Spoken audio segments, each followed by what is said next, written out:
Off here. Let me open it up so the sister can get in. Sister Mayana, are you there? She may have stepped away. I'm gonna give her a moment to come back. Oh, I'm here. Wow, thank you for inviting me back into the conversation. I guess the benefit of that is I got to, for the very first time, hear an entire presentation of yours. That's definitely very interesting, especially when you went into polygyny. As you know, I side with Imuna on that part. But I kind of wish that there were certain points where we're talking about the book that we could have been a little more interactive, because then I had all these notes as you were speaking, which was for the topic. Well, the floor is yours, so whatever you want to share with us, I mean, you have 20-25 minutes to share it, sis, so the floor is yours. Oh, okay, sweet. I'm going to see if I can retrieve the sheet of paper. I was taking notes the whole time you were talking about all the many things you were saying, because like I said, it's the first opportunity that I got to really hear your entire presentations and your thoughts on things. Okay, I think this is the page that has to do with our topic. Okay, I think the way for me to really get back into what we were doing, well, at least my part, as far as what's going on with the book that's about Israel, I guess very quickly, because it's already 3 o'clock, and I'm sure some people are just waiting for you to continue your presentation. So I think I'll start with just reading what my review was, and then kind of going from there and looking at some of the points that you brought out, because they were important points. So this is what I wrote. It's after reading other works on the faith system of Israelites by journalists like Sam from the Forward, historians like European American Jacob S. Dorman, who wrote Chosen People, and anthropologist Dr. John L. Jackson of Thin Description, I was prepared to find an objective and insightful theological contribution from, quote, Vocab Malone, close quote, who made a point of referencing his doctoral aspirations. Instead, there was page after page of petty sarcasm and action figure references better suited for the sandbox than serious scholarship. The author claims that the book is written for the laity, but how low are his opinions of the urban landscape and the people in the pews that he would produce this type of tabloid writing to appeal to them? Unlike more polished works of sincere querence into the community, the author routinely confuses congregations and carelessly corrals them into arbitrary categories under ambiguous headings. In his effort to shroud the community in mystery, create an atmosphere of looming threat, he succeeds in being dishonest with the reader from the title.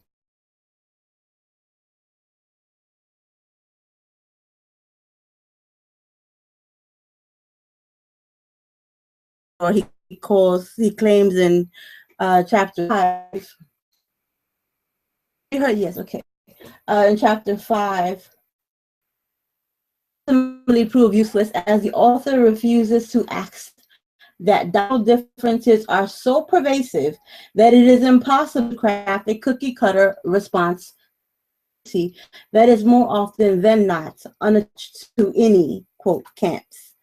The book is not for the Christian determined to resurrect the bloody crusades of old, fueled more by arrogance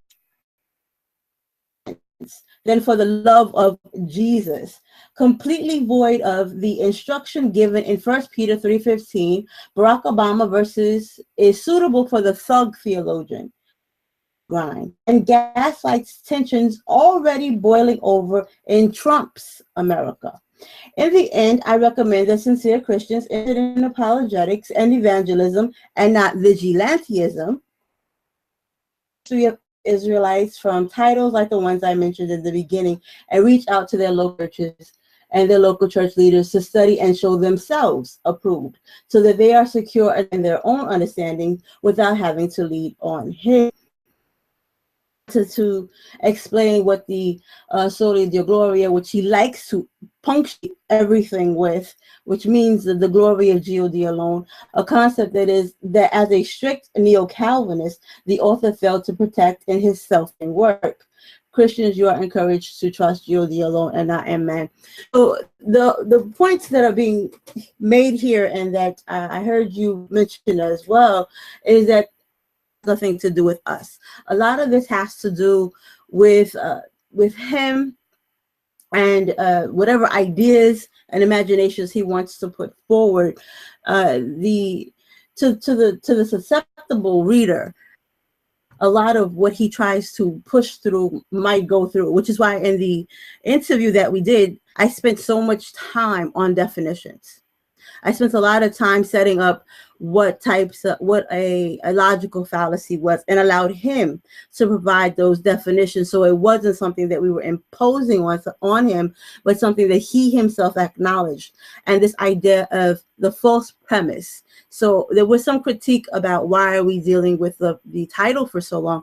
He bases the reason, the launching pad. This is where we're going with this, of the inspiration and the like. He says his title is tied to that.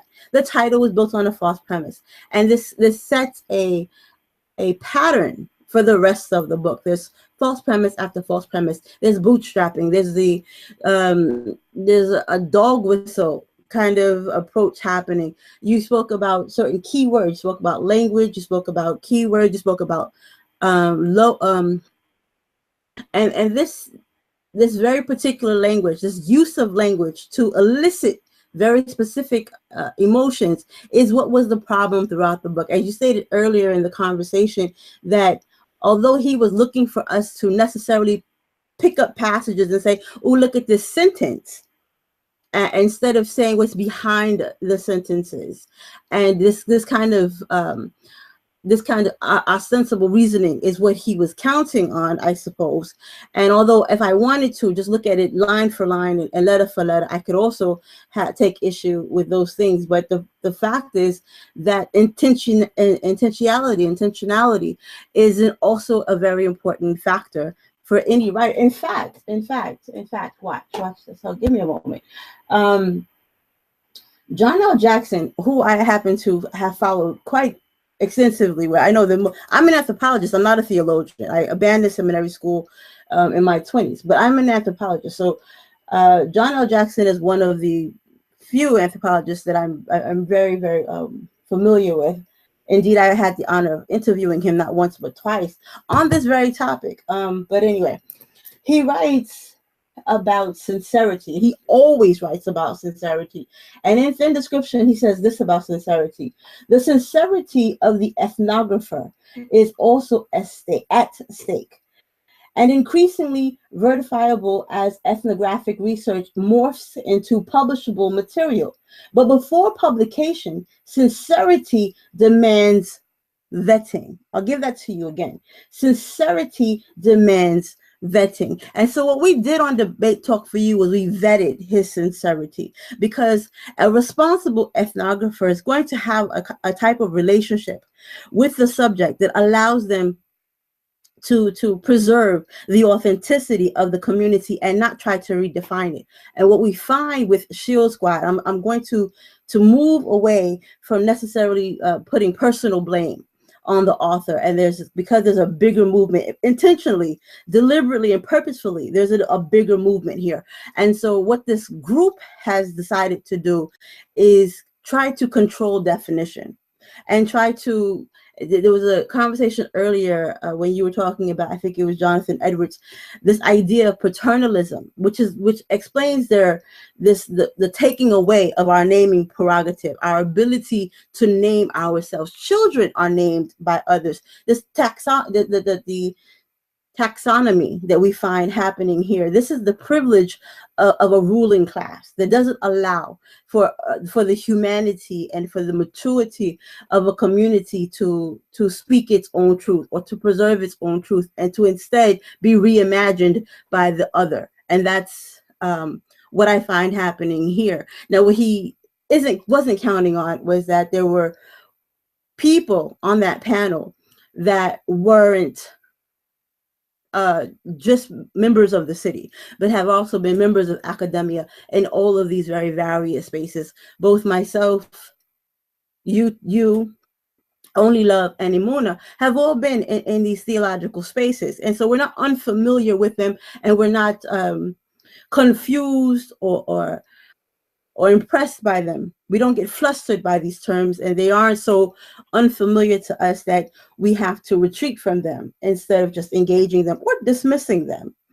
And so I think that that was something, or from what I could observe, it's something he didn't expect, and so he was uncomfortable in spaces with that, because it does seem to kick against the image that he wants to present. We see, I'll give an example. I'm sure I said dog whistle. Every once in a while, I'll say something that I know or I've come to know causes a kind of, it sets off something with their organization. Like I said hit list in a conversation when I was looking at the list. I think it's in the 20s, maybe 21, 22, 23, somewhere along there. He has a list of all of, or a number of our groups and our Knesset congregations and camps. And I called it a hit list, and he immediately went to the space of, I never said to murder anyone. And it's very interesting that his imagination went into these murderous spaces. I didn't say that you intended to murder anyone, but these are places for people to hit. He gave, and this is another thing, controlling the definitions. He went to the definition of hit list, read the one that was convenient for him, and then ignored that the very next definition was exactly the one that I said applied to how I was using the word hit list, but that wasn't convenient. Another truth that wasn't convenient is that he opens his book with Hannah Spivey, which, like as you said before, is digging up or dredging up the worst possible face for Israel, and then holding it up and waving it to everyone and saying, see, this is what happens. And so he wanted to put her as the poster child, and he said that she was raised an Israelite. Now, having read the book and interviewed the woman in question, it's very clear that she was not raised an Israelite. Her father was an Israelite, but she was raised Christian. Her father had no influence over her in terms of her upbringing as a child, which of course is why when she became an adult and got involved in all of these relationships with men, she was unable to separate what it means to be an Israelite, because she had no Hebrew identity, from what it meant to be in a relationship with these men and whatever it was that they expected of her as men. And so, and just to give a bit of a shameless kind of plug, the book that I wrote is called, right now, the free sample that I'm giving away is Womanhood 101. And there's a section in there that asks the woman to consider, is she a Hebrew wife, or is she the wife of a Hebrew?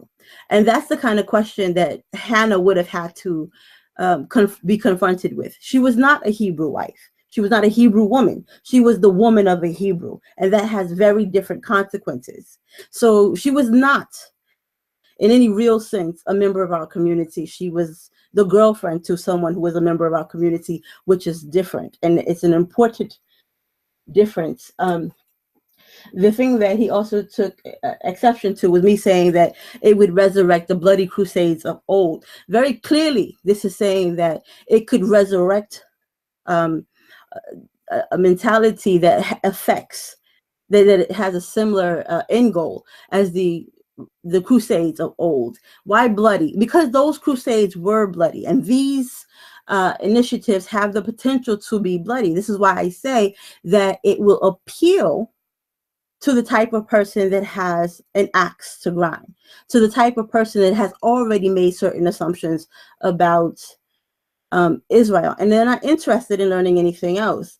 And so to frame this work as something that's about ISUPK, when ISUPK is only mentioned 10 times in the volume, where GMS, which he knows more about, is mentioned 32 times. GMS is mentioned 32 times. ISUPK is mentioned 10 times.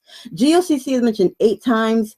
IOG is mentioned 7 times. ICUPK PK is mentioned 6 times. Okay, and so when we look at the statistics and we look at what was really being discussed here, it's important that we're honest about what this book is really about. The book, if we are to be honest, and those that are complicit in putting it together, this is a propaganda piece against our community. Like I said, I've spoken to anthropologists. I have spoken to more than just Dr. Jackson is the one that I have on record, but I have spoken to several anthropologists, all of whom have engaged the community at different levels and have even written about the community. And if you look at other writing that is objective, writing that is meant to be useful to the public, it's objective. There are parts where, for example, Israelism, he attributes that to James White.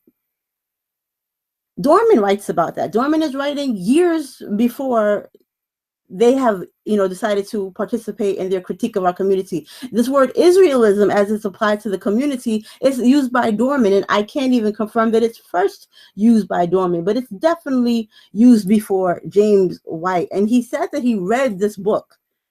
So how he doesn't know, or why he wouldn't properly attribute that, this issue of improper citation and facts is something that isn't even, a mistake that you can't count how many.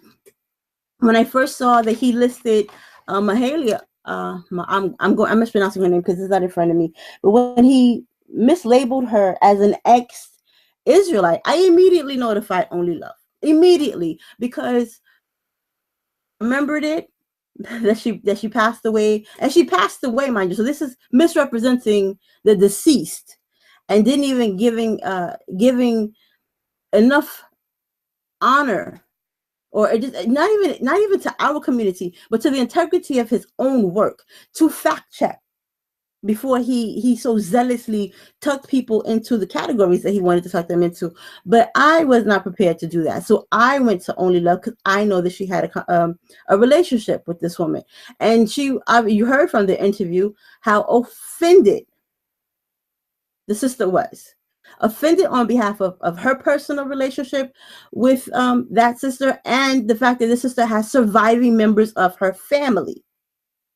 And you are misrepresenting her. And he didn't care. It went to publication. It didn't matter. These simple things such as truth didn't matter. You'll notice that when I am interviewing him, one of the first things I ask him is, how important is the truth to you? Because if what you're doing is simply putting out something so that other people can read whatever it is you want to say about our community, then the truth doesn't matter.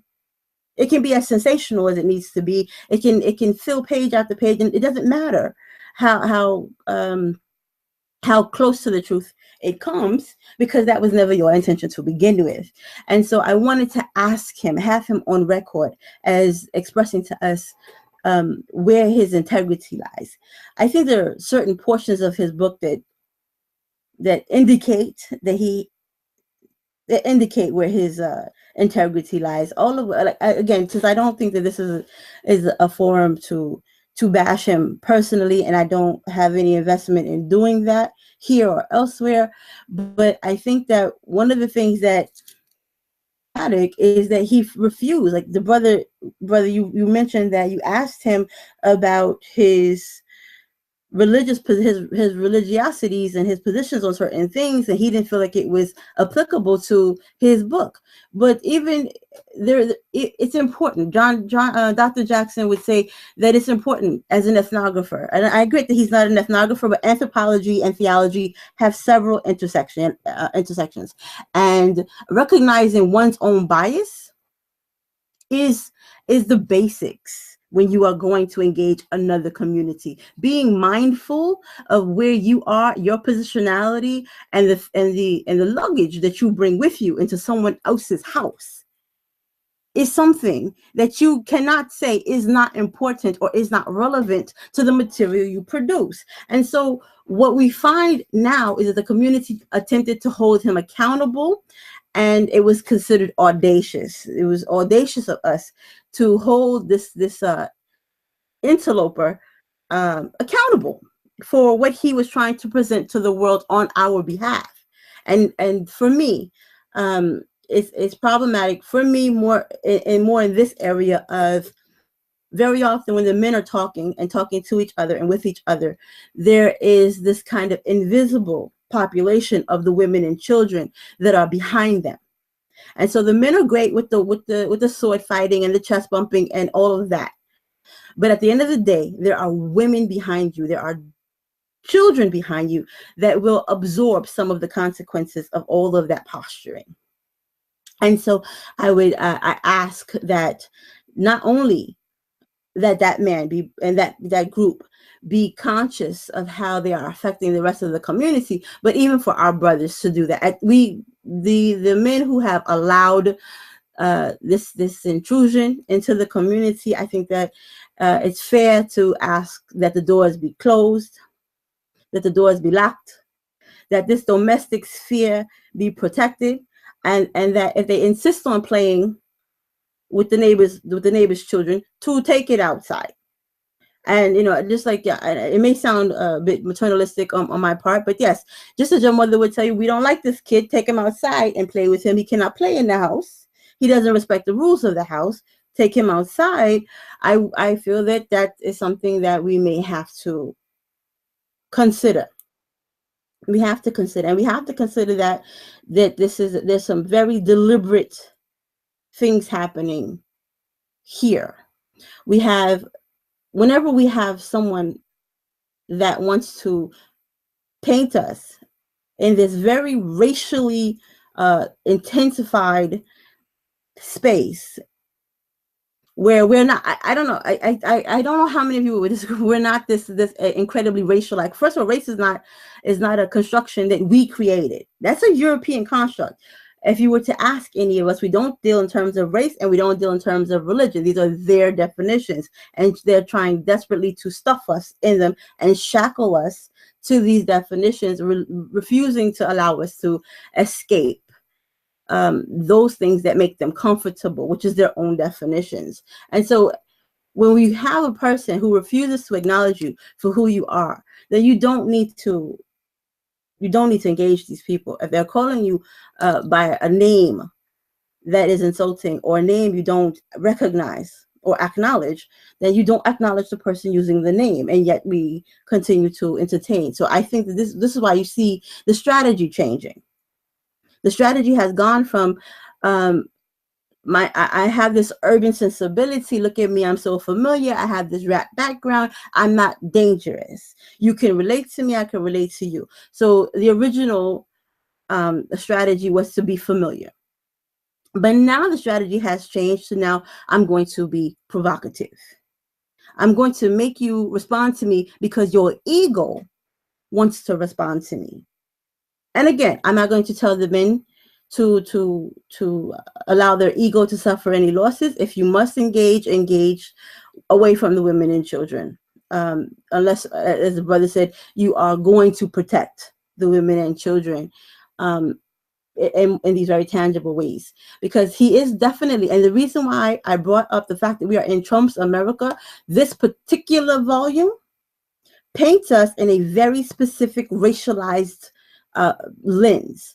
The word the word white is used 120 times, including maybe you subtract 18 or 19 for the times that it's a proper name or the description of a garment or description of hair, but it's over 100 times in terms of race. Black is used over, and as much as I dislike this word, in terms of race, over 300 times. There is a lot of dog whistle language, like evoking the memory of Nicole Brown Simpson. Even if you want to say this is a fact of the 80s, there are plenty of facts of the 80s. But this is something that European America, this is a wound and an energy and an injury that European America has not healed from. So saying that and then coupling that with the exchange, the 20-second, 20 or plus exchange between a young Barry and these fictional Israelites. He revisits that, I think, 3 different times. And in one of those times, he says that the European woman was verbally assaulted or verbally beaten up But there's this imagery of the beaten up. She wasn't beaten up, but this is very important language. And so he's sensitive to language because he knows when it's aimed at him. But he feigns ignorance when you say something like this, and you point out, look, you use very heavily coded language here. And that's what a dog whistle. And this is, dog whistling is not really considered logical fallacy. It's considered more like a political strategy to elicit emotion. But there's some of that. In fact, there's a lot of that appealing to the political climate, which is why I talked about Trump's America. Trump's America is not Barack's America. Barack is all this very racist behind us, but Trump is saying race is very much in front of us. And this argument that he goes at some point, all the way in the 5th chapter, into actually talking about how you can discuss theology with Israelites. The fact is that what he put in front of theology was all of this heavily coded racial language, and that is dangerous. This is not a benign exercise. Now, he may claim that he doesn't know anything about that. That wasn't his intention. Oh, I'm being imaginative. But you know what? I have a child. I'm a melanated woman, and I have to live in this country. So as he acknowledged, this might not be something that the European understands, but this is something I understand when I have 3 boys that live in this household, a brother, and then I have my own children, my own child. So this is something that I, as a mother in Israel, will continue to be hypersensitive to, and I'm supposed to be. Just like the mother, and I want to say she was in Nehemiah. I always can never recall it correctly when I'm in the middle of speaking about it. But when she went to confront the general who had this army behind, they wanted to go into the walled city. She said, "Why would you bring this to a mother in Israel?" And it was she who went and confronted the leader about the behavior of the armies. They were storming into the city because, as the mother of Israel, that was her concern. And so when you hear the women saying, okay, this is a problem, it is not because we don't know our place. It's because this is our place. The domestic sphere, that's us. The women and children, making sure that's us. Because that's what the men do is they sword fight. And they have a particular focus. Women have another focus. This is something that we cannot underestimate in terms of what types of dangers bad scholarship can present. This is not funny.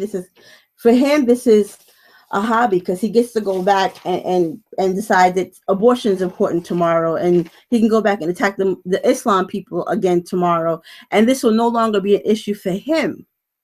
But we will still be left in the aftermath. So when I ask the brothers to think about whether or not their ego is worth it, when I asked the brothers to this time lock the door behind you, I asked these things with that in mind. And so since most of my other notes were really about, okay, I think I do want to bring up this. The reason I wanted to ask him about the hit list is because one of our sisters is on it. And I know the men can take care of themselves, and I'm offended on behalf of all of the men who are being classified in this very haphazard and in this kind of around a broad brush kind of ways. But it was particularly troubling for me. There's a woman on this list. And so I asked him, why was there this woman on the list? And he said to me, it's because she's holding conferences. She's holding conferences with women. It's really literally nothing but women. If you've seen any of the videos, it's just a room full of women. And what the women did was they talked about their uteruses. I promise you, it was really their womb. They talked about how wisdom affects us and how we should apply wisdom. And this wasn't really leaked because the sisters wanted to be able to have a safe environment to discuss. So I'm not going to talk about any of the details, but it was about our womb and about wisdom. And there was a lot of praising of the New Testament Messiah, and there was singing of the Shema. That's okay. And we ate lettuce. There was a lot of vegan stuff there, and that's it. So for her to make the list of people you must avoid was just incomprehensible to me. So he continued to justify this by saying, and she writes children's books. I mean, you can almost hear the da-da-dum, like the behind it. Like you could almost hear like, how dare she write a children's book? And so I asked him about the children's book. What about the children's book was so offensive? And what he shared with me was that there was the potential that the Christian might mistake it and give it to their child, thinking that it was something that a Christian should touch. But instead, it is insidiously filled with Israelisms. And so I asked him about the book. He said he had the book. He said, I can show it to you if you want to. And I said, absolutely, I do want you to. But that didn't happen. So I looked it up. And the book Huldah wrote is called Little Judah. It has a little Judite on the front, a menorah in the back, and a slave ship, like on the cover. And then I don't see how anyone is going to mistake this for a Christian-friendly book.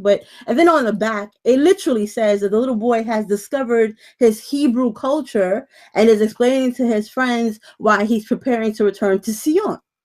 Again, I'm not sure how the Christian could miss that this is about Hebrew Israelites when it says Hebrew Israelites, like right there. Page 1 of this book says, hi, I'm an Israelite. Okay, so from right there, there's really no way that this is a reasonable fear. And so this brings me back to one of the points that Brother Divine did bring up, saying that there's this kind of imagined fear. And that this is what I'm saying, but I think that the Brother Divine was saying something more along the lines of that they get, okay, I can't remember exactly the phraseology, and it's in one of these 5 pages that I was writing when he was speaking, but there was something to the extent, to the point that there's a mystifying, an imagining of a threat that isn't there. And they get to create these kinds of imagined scenarios and these imagined spaces to kind of presuppose, right? There's this presupposition of putting us in a space where we can't move from that space once they've put us there. He has decided that this is who we are, and he is adding to this growing mythology that we are hinging our entire everything on race. And first of all, if you were to look at just the Debate Talk for You catalog, since race is not an issue internally, we have a whole list of things that we talk about. We don't sit around all day long thinking about the euro. Like, no one is doing that. No one is over breakfast thinking about who is going to own whom and whatever the kingdom, however you conceptualize that. No one's doing that. So the preoccupation with race is not coming from our side. It just isn't. And this idea that we're a mysterious sect, what are you basing that on? The people on the street that you're looking at and engaging all day. What's mysterious about the people that are on the corner? Mysterious people are people you don't see. I don't think you understand how mystery works. But in order to do that, you have to redefine mystery. You have to redefine a lot of things. And that's what I find. I find that this group wants to control language, wants to control definitions, because their narrative needs that to happen. And that is why they like to chide brothers, or mostly brothers, they don't talk to us, but brothers, about their use of language and how they use language and how they understand language and which words they apply when and where, which is interesting for someone who claims to be an urban theologian who wants to be disconnected from academia. If that's the case, then you meet the people where they are, and if they don't use academic language, you don't insist upon it. That's just how that kind of works. So I really don't. So to start to say, why don't you know about all of these lofty terms that you know very well? These people are not in seminary school with you. They're not supposed to know those words. You're not trying to speak to other academics. That's what you allege. And so bringing them into these conversations it's disingenuous. It's deceptive. It just really, really is. If you wanted to impress us with your rapper, then why don't you battle rap with the brothers? Since you said you're a rapper and you're trying to be urban, what you do is you battle rap with the brother. You don't try to ask them why they about their soteriology or their missiology. You don't ask them things like that.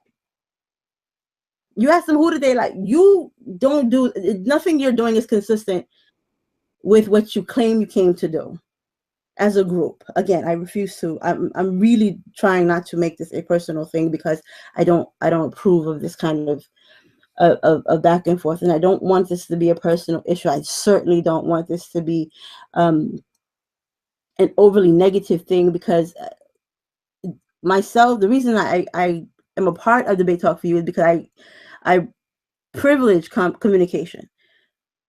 I feel it's incredibly important, which is why we talk to our brothers about the things that we have concerns about. The brother Divine just spoke about earlier that there was a conversation between him and my sister Amuna on polygyny.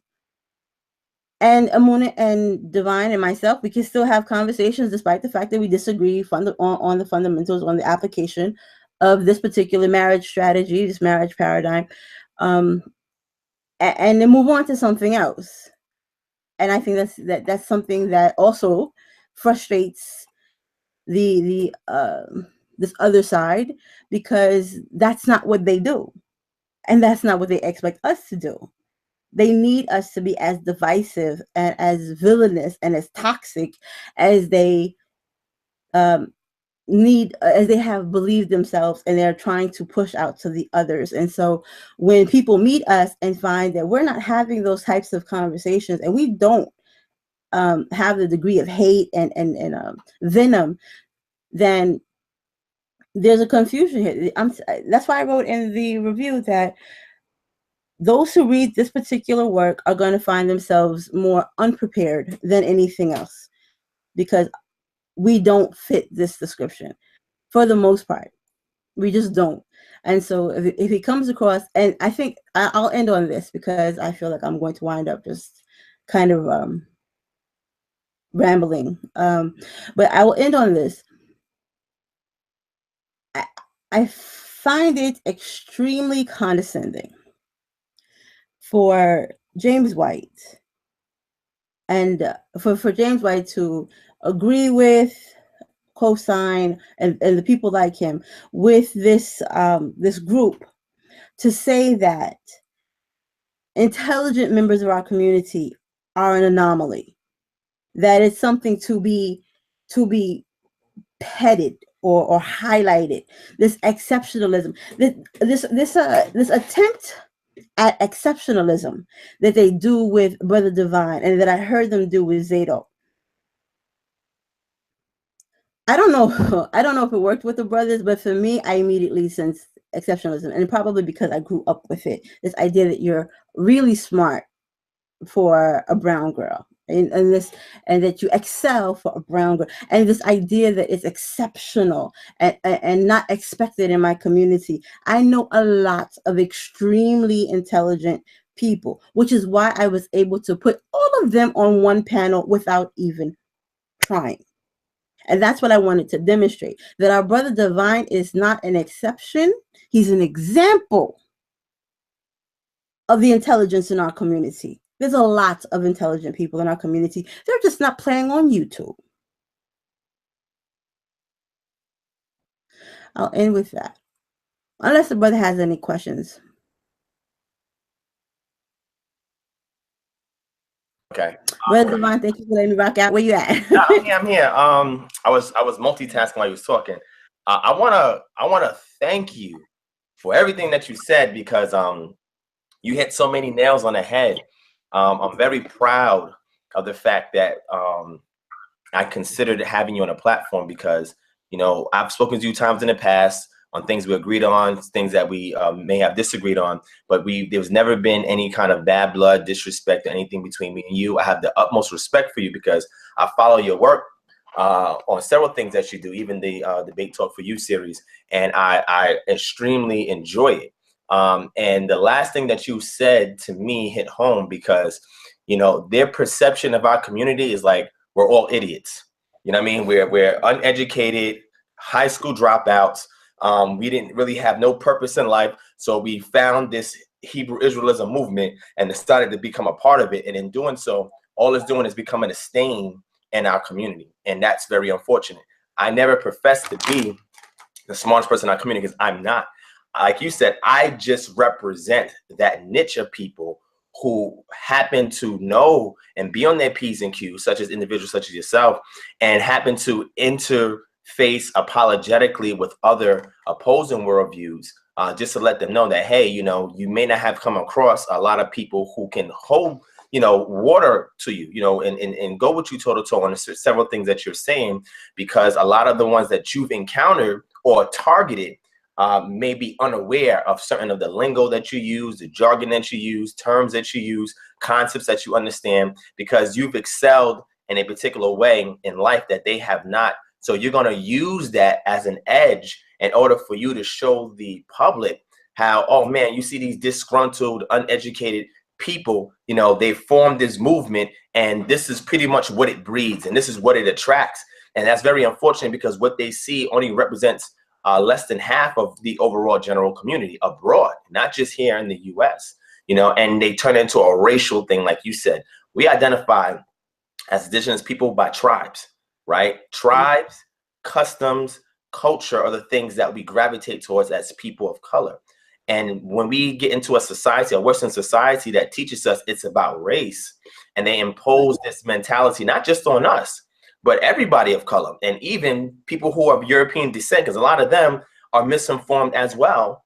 You know, we have to realize that we cannot play into this construct when it comes to conveying this to other people. But what happens is, the moment that we start identify with the culture, the customs and traditions that we say is from our forefathers, is the moment they're saying to us, like, oh, see, you're making it a black thing. You see, you're making it a cultural thing. And it's like, well, if I am, what's the problem with that? Right. Am I committing a crime by trying to revert back to a culture that I believe that my ancestors has passed down to me? What crime am I committing by doing that? You know, I'm not infringing on your right to practice customs or traditions or culture or whatnot. But the moment that a black person decides they want to do that, they automatically get singled out, as if, oh, so you have a problem with integrationalism. It's like that's the mindset. You can no longer have anything contained to yourself and not share it with everybody else. You know what I'm saying? And what we're saying is, no, we have to understand who we are, so that way we know our position in society. If we don't know who we are, it's going to be very difficult for us to believe that we can contribute anything of value to this society that we currently live in. So what is wrong with this awakening? And I believe the issue is that they cannot control it. So what they do, like they've done, like a lot of European missionaries have done in the past, they've gone into indigenous places in Africa and Asia and India, and they survey, do intel on the common people to see what fetishes that they subscribe to, and then find a way to, like you said, become familiar with it, and then co-opt with it, and then infiltrate it, and then take the elements out of it that has substance and apply it in a religious perspective after they've categorized and done a cultural study to these people, and then over time rewrite the narrative and then give you back the elements of it that has no substance. And we are refusing to allow it to happen in this movement that we have been awakened to. You know, we want to say it.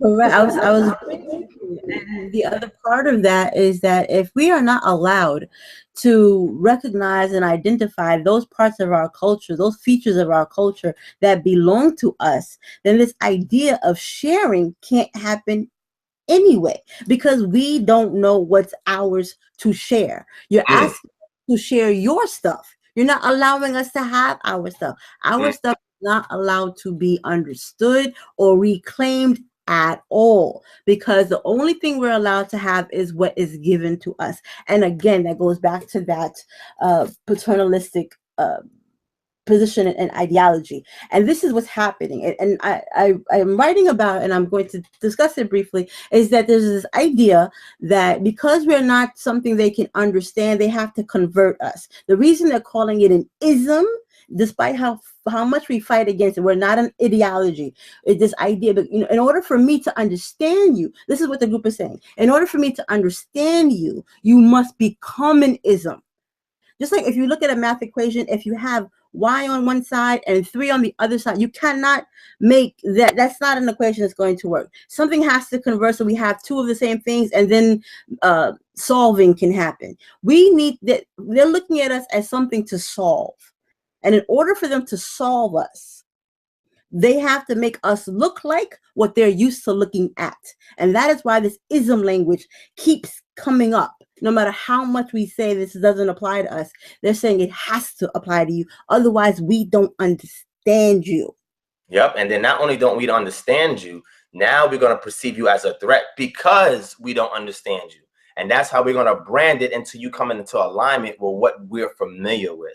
And that's what it is that they're doing. And what you said, sis, is the gospel, meaning that it's pure because it hits right home to actually what's going on. And interestingly enough, the fact that you even elaborating on that, if the audience was paying attention to what I was reading about Jonathan Edwards and how Jonathan Edwards called blacks who came into the congregation converts, and said that his understanding of them before coming into a congregation, that they were children, they were minors.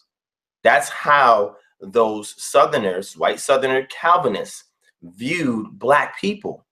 And it's like anytime a black person did anything outside of the norm because they wanted to revert back to that which was theirs, they were ostracized, they were demonized, they were isolated. You know, there were defamation programs run against them. All these things occurred to people who tried to own up to their own culture, and it became a detriment stain to society. So now what our people do is, because we're running towards being fully integrated, and we believe that we get identity through integration, which is not the case. You should know who you are before you decide to integrate. Because if you don't know who you are, then what are you bringing into integration? Because it looks like reverse engineering. It's like you have to integrate first to know who you are, and then you can bring it back to where you're going.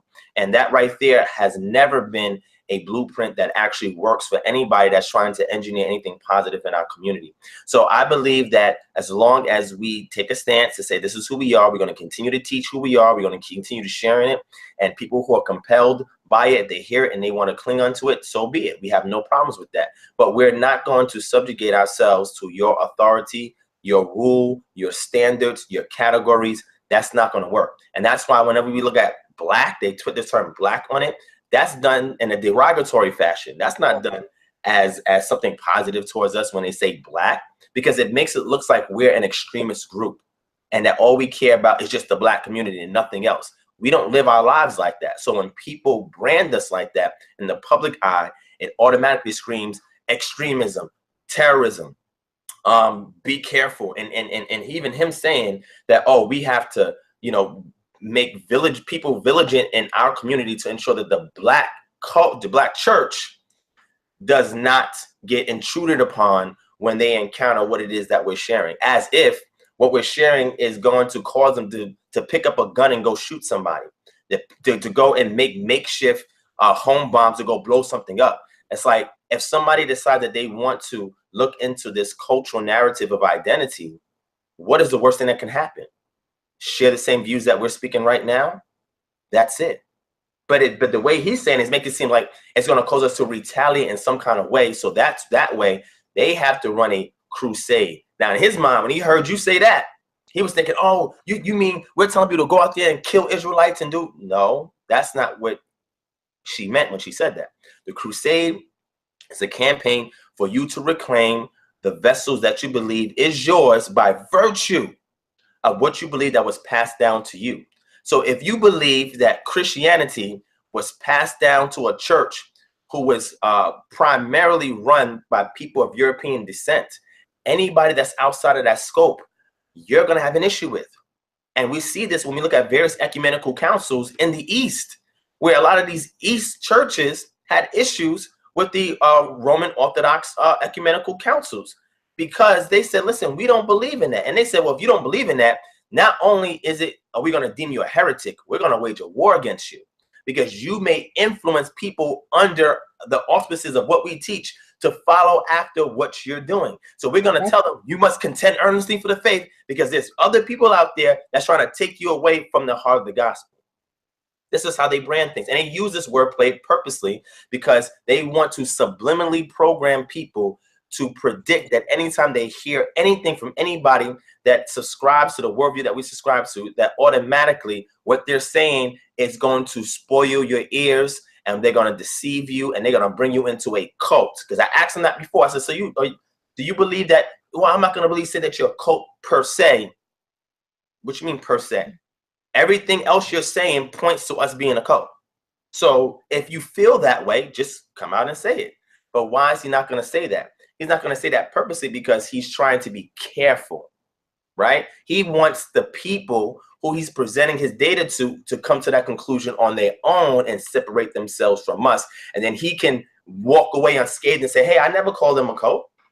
Hey, people's coming to that conclusion. Hey, that's their conclusion. No, you're inspiring that train of thought in their mind to come to that conclusion.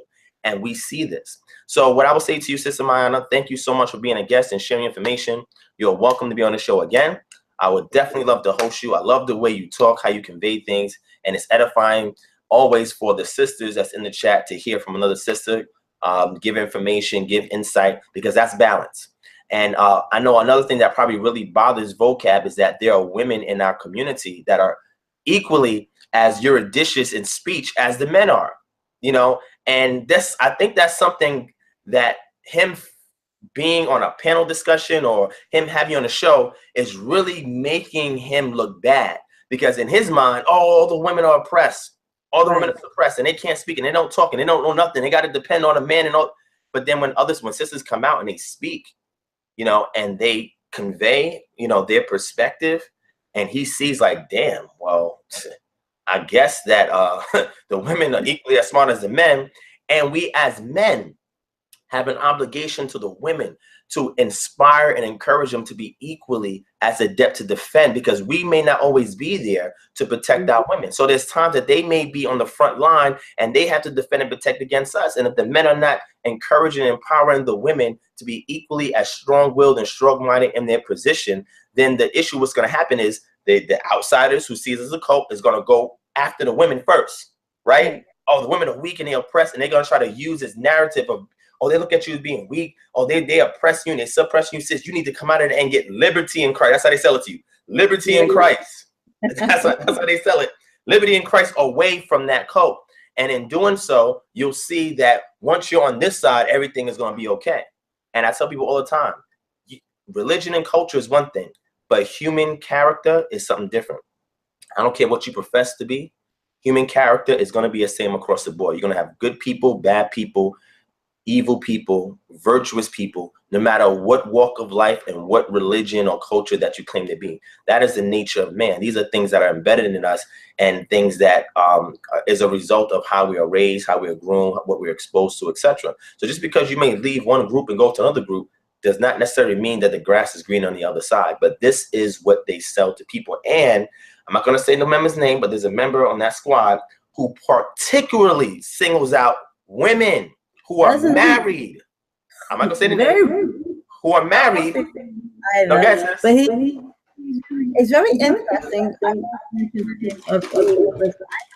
But a lot of the language that he assigns to our kids, I've heard him use. And so my question to him is always like, are you part of these camps and congregations that you are always describing? Because the language is identical to the supposed overall oppression. And I want to say this, and I know that it's getting very late in the hour, and I know that you have to continue your presentation, but I don't want to close without having this said, that one of the things that I think should be understood and taken, that you should take away, everyone should take away from just this exchange and many, many others, is that the feminine and masculine principle within Israel are fully capable of having a conversation and disagreeing and reconciling in whatever spaces and over whatever topics. And I think that this is an example of that,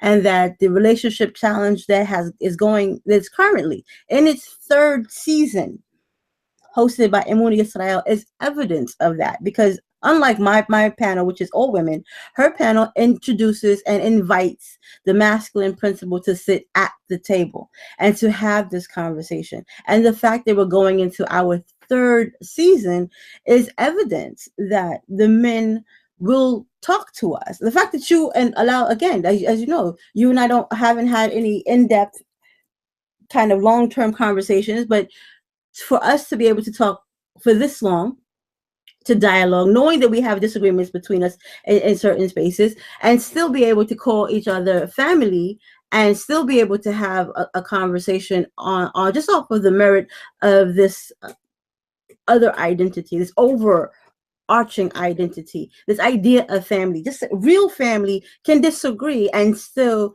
not have these shadows of oppression looming over them. And this is what I have heard time and time again from this organization. It was interesting to have members of them, more than one, on more than one occasion, actually say to me, well, you guys are oppressed over there. And I'm just like, over where? Like, I'm over here.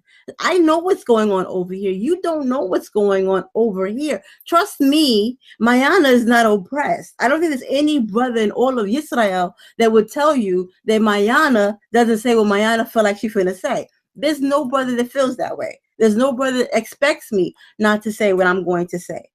We have a brother who was the producer of a radio show who gave Mayana and Amuna entire segments weekly so that they can say what they came to say. So this idea that as a community, we're not allowed to speak. There are pockets of brothers that have certain ideas, and but that's not unique to Israel. A lot of the things that they're trying to ascribe to Israel and make it sound like it's unique to Israel simply is not. We are a community of color, and so a lot of the issues that we may exhibit here, a lot of the symptoms that you find here are symptomatic of the community proper, of the overall community of color. You're going to find those same things, as you said before, whether you're here or somewhere else. We have, and a lot of what I hear brothers bring into the culture, they brought from outside. They didn't figure it out when they got here. They brought it from where they came from and then Hebraized it. But it was not something that Israel taught them. It's something that the living in a Christian nation taught them. This idea of their women are against them. That came from outside. And I agree. That came from outside. A lot of the things that we're parsing through now came from the pulpit. Yep, and I'm glad you said that because, there are also some churches that I've been to and that I've spoken to when I was a Christian that oppress women, right? The women can't preach, the women can't teach, the women got to keep silent. These are churches that I've been to that do that. I've seen at least 7 of them in my lifetime that's what they do, right? The women can't wear pants, and, they have very strict rules as it pertains to women in their congregation. So this is not something, like I said before, that is not specific to one group of people. It has to do with how people, their perspective on their place in society and everybody else's place in society. So I can name those 7 churches that do that as a reference point, but being that they're not here to defend their stuff, I'm not going to say the name of them, but I've seen this as well. And my thing is, if somebody was to come to the congregation that I go to with the mindset of somebody from this squad who thinks that women are oppressed, and they was to sit there with us for their whole session, they would leave out to say, damn, I can't believe that was a Hebrew Israelite congregation. They wouldn't know. But you know what? Nobody else who is unfamiliar with us, who is influenced by their train of thought, would know either, because they're going to automatically assume that that's the case, and that's not. So we all as a community have an obligation to ensure that we have each other's back, we understand each other's prospective roles and respective roles, and we allow each other to flourish in those roles. And however it needs to be conveyed to outside communities, that we are working together as a team and we are both following protocol in order to support and protect each other. I think that we, through our actions as opposed to our words, will be able to win more witnesses than anything else can. I just feel bad when when he makes statements like we're preying on the Christian church, like we're trying to take people out the Christian church. Now, I can't speak for every group in the Hebrew Israelite community, but what I would say is all I do is teach. All my organization do is we do community work. All we do is do things to help and inspire the community. And if they so choose, out of the voluntariness of their heart, to want to become a part of what we're doing, then we will accept them. You know, we're not actively evangelizing anybody. All we do is share the information and, you know, assist with the services that we have. And if it benefits people and they want to become a part of it, then that's how the change or the transformation happens. You know, so unlike Christianity, where it's predicated upon conversion and heavy evangelicism, unless, of course, you're a Calvinist, then, you know, that's totally different, because you're already predestined to be elect. So if I'm predestined not to be part of the elect, why are you even worried about speaking to me anyway? It doesn't make any sense. You should just let me, you know, have my fate and be destroyed off, you know, as is taught in the tulip system of Calvinism. You know what I'm saying? So thank you, sis, for being on the show. I appreciate that. We love you. Can you just give us a minute of parting words, how people can reach you as well? And then after that, I'm going to go into my final part, which should be no more than 10 minutes, and then we're going to end off. So please, sis, give us another minute or two of your final words and how people can reach you. Oh, thank you so much for having me on this platform and giving me an opportunity to interact with you. It's my very first time being able to do that, and I appreciate that opportunity. To contact me, obviously you can find me on Debate Talk for You. The segment that I am the host of is Under the Palm, Hebrew Women Speak. I'm also a panelist on Emuna's platform, which is the relationship challenge. To send an email to us, you would send it to underthepalm2@gmail.com. To contact me directly, it is the.soferet, SOFERET, @gmail.com. If you are interested in the free sample of the book that I will be publishing in 2018, you can send that request to thesoferet@gmail.com, or you can request it with me directly. I'm on social media on Facebook as Mayana Johnson, and at Hasoferet on Instagram, and Hasoferet on Twitter as well. So you can contact me on social media or through Sal Showtime, my producer. All right, awesome. Thank you so much, sis, for coming on the show. I look forward to having more sessions with you, as well as being able to speak with you on other neutral platforms as well. Everybody loved your input. It helped to balance out this segment as well. And I think it's much needed energy that our community needs in order to galvanize and understand that, you know, these people who are pushing up against what it is that we're doing, they don't have any pure motives towards us, you know, and they're going to do everything that they can to either directly or indirectly present us to the public at large as a cult, you know, and that's very unfortunate. But when we have more people who are able to articulate what we believe in, what we stand on, what are going on in our community, how we feel, we can push more of those people to the forefront. Then I think that the image that we may have in the minds of people who these apologists are trying to persuade to think otherwise, they'll be able to see from our actions and how we carry and conduct ourselves that what is being said of us is untrue. You know, your best witness is your life. You know, we can say whatever we want to say, but how you live is really how people are going to really judge what you do, you know. So I love you, sis. Thank you so much for joining us. I look forward to seeing you again. I want to say shalom to you, and we'll speak again. Good night. Leila Tov.